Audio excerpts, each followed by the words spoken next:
Good morning all of you. हमारा topic चल रहा था संस्कार। हम संस्कारों के बारे में चर्चा कर रहे थे।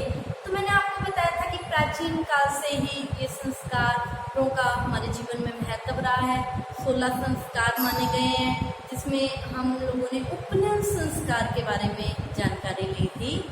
आज हम एक नया संस्कार शुरू कर रहे हैं टॉपिक में, विवाह संस्कार। आज हम विवाह संस्कार को पढ़ेंगे, ठीक है। तो ये जो विवाह संस्कार है, इसको एक महत्वपूर्ण संस्कार माना गया है। क्यों? क्योंकि इसी संस्कार से ही व्यक्ति का गृहस्थ आश्रम में प्रवेश होता है। मैंने आपको आश्रम व्यवस्था में 4 आश्रम करवाए थे। जो दूसरा आश्रम है गृहस्थ मतलब घर, ठीक है। यही विवाह संस्कार से ही व्यक्ति का दूसरे आश्रम गृहस्थ आश्रम में प्रवेश होता है, ठीक है। तो इसीलिए गृहस्थ आश्रम में प्रवेश विवाह संस्कार से ही होता है। इसमें क्या होता है? व्यक्ति युवा स्नातक का गुण संपन्न कन्या के साथ विवाह करता है, ठीक है।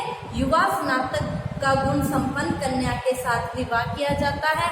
इसमें अग्नि को साक्षी मानकर विवाह पूरा किया जाता है। अग्नि को साक्षी मानकर वेद मंत्रों के उच्चारण के साथ विवाह संस्कार की क्रिया को पूरा किया जाता है, ठीक है। और ये कहा गया है कि कोई विषय भोग का लाइसेंस नहीं है, ठीक है। हिंदू शाखा में तो इसको विवाह को बड़ा ही महत्व दिया गया है। और क्या कहा गया है कि ये जीवन रूपी नौका की पतवार है, ठीक है। जीवन को क्या माना गया है? एक नौका, एक नाव माना गया है। और उसकी पतवार, आप लोगों ने देखा होगा कि नाव होती है, नाव में पतवार लिए ताकि पानी का बहाव एक तरफ करते जाते हैं, है ना। तो एक मल्ला इस तरफ बैठता है और एक इस तरफ बैठता है ना।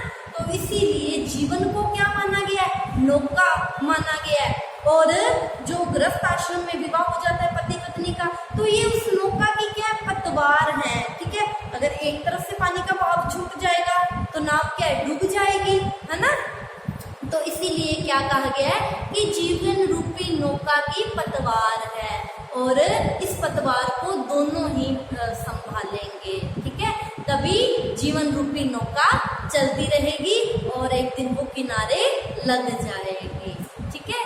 इस तरह हिंदू धर्मशास्त्र में विवाह को बड़ा ही महत्व दिया गया है। और क्या कहा गया है कि बिना पत्नी के पति या बिना स्त्री के पुरुष कोई भी धार्मिक कार्य संपन्न नहीं कर सकता था, ठीक है। धार्मिक कार्यों के लिए भी विवाह को बड़ा ही महत्व दिया गया है, ठीक है। अगर हम भारतीय पद्धति में अगर हम विवाह की बात करते हैं तो इसमें वर मतलब लड़का, वधू मतलब लड़की। वर क्या है? जीवन पर्यंत मतलब पूरे जीवन के लिए लड़की का हाथ थामता है। इसीलिए इसे पाणी ग्रहण संस्कार भी कहा जाता है, ठीक है। तो गृहस्थ आश्रम में प्रवेश इसी विवाह संस्कार से होता है। इसको पाणी ग्रहण संस्कार भी कहा जाता है। और ये विवाह क्या है? जीवन रूपी नौका की पतवार, ठीक है। और हमारे हिंदू शास्त्रों में इस विवाह को बड़ा ही महत्व दिया गया है। इसको जीवन पर्यंत के लिए माना गया है, ठीक है। तो अब ये विवाह क्यों किया जाता था? क्या उद्देश्य थे विवाह के? विवाह संस्कार क्यों अपनाया गया, ठीक है। तो इस विवाह संस्कार के कुछ उद्देश्य थे, जैसे संतान उत्पत्ति के लिए विवाह आवश्यक था। संतान उत्पत्ति के लिए विवाह आवश्यक माना गया है ताकि वंश परंपरा क्या है? चलती रहे। और वंश परंपरा चलेगी तो व्यक्ति को इहलोक में भी सुख मिलेगा और उसको परलोक में भी सुख मिलेगा। क्यों? क्योंकि ये कहा गया है ना कि जब पिता की मृत्यु हो जाती है तो उसका जो पितृ ऋण है या जो उसका श्राद्ध है वो उसके आगे जो पुत्र है वही करता है, ताकि उसको परलोक में भी क्या मिले? शांति मिले। इसीलिए संतान उत्पत्ति के लिए, वंश परंपरा को चलायमान रखने के लिए विवाह आवश्यक माना गया है, ताकि इहलोक और परलोक में व्यक्ति सुख को प्राप्त कर सके। ठीक है। अगला जो विवाह का उद्देश्य माना गया है वो है धार्मिक कार्यों के लिए विवाह जरूरी है। मैंने कि जैसे कि इससे पहले भी आपको बताया है कि गृहस्थ जीवन में यज्ञों को निष्पादित करने के लिए विवाह आवश्यक माना गया है।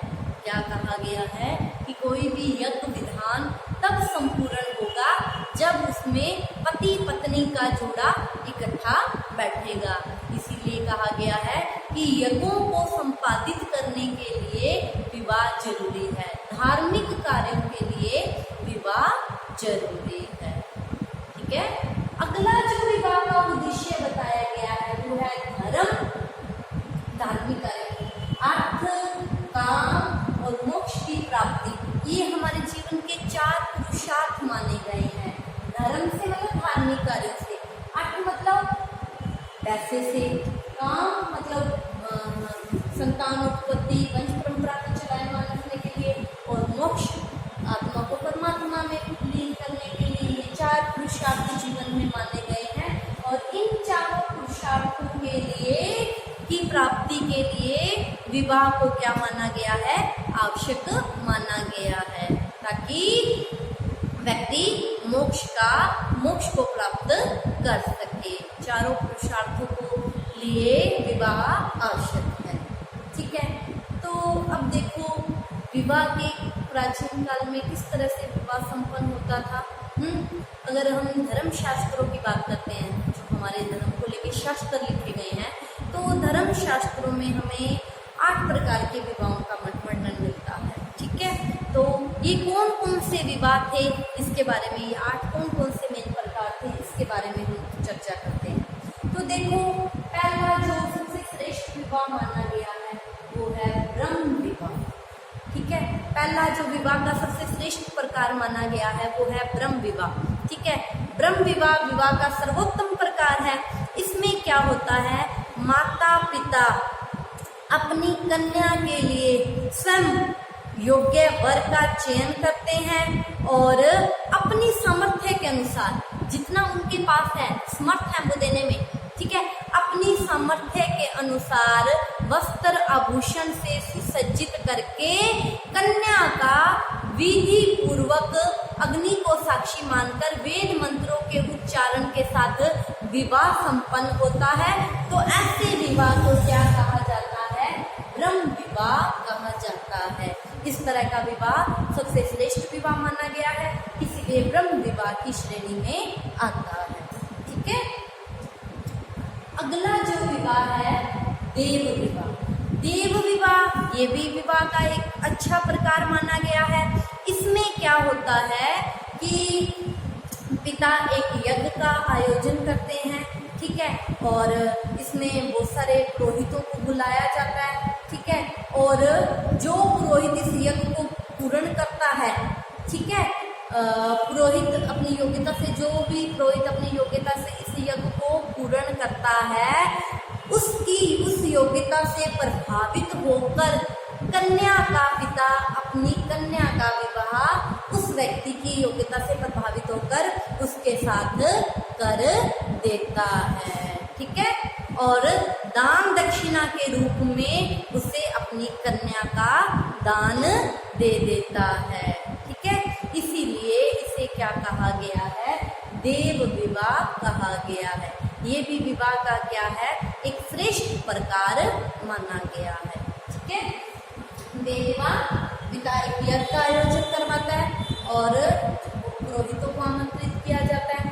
जो पुरोहित अपनी योग्यता से उस यज्ञ को पूर्ण कर लेता है, ठीक है, उससे प्रभावित होकर पिता अपनी कन्या का विवाह उस पुरोहित के साथ कर देता है। दान दक्षिणा के रूप में उस पुरोहित को लड़की का दान मिल जाता है।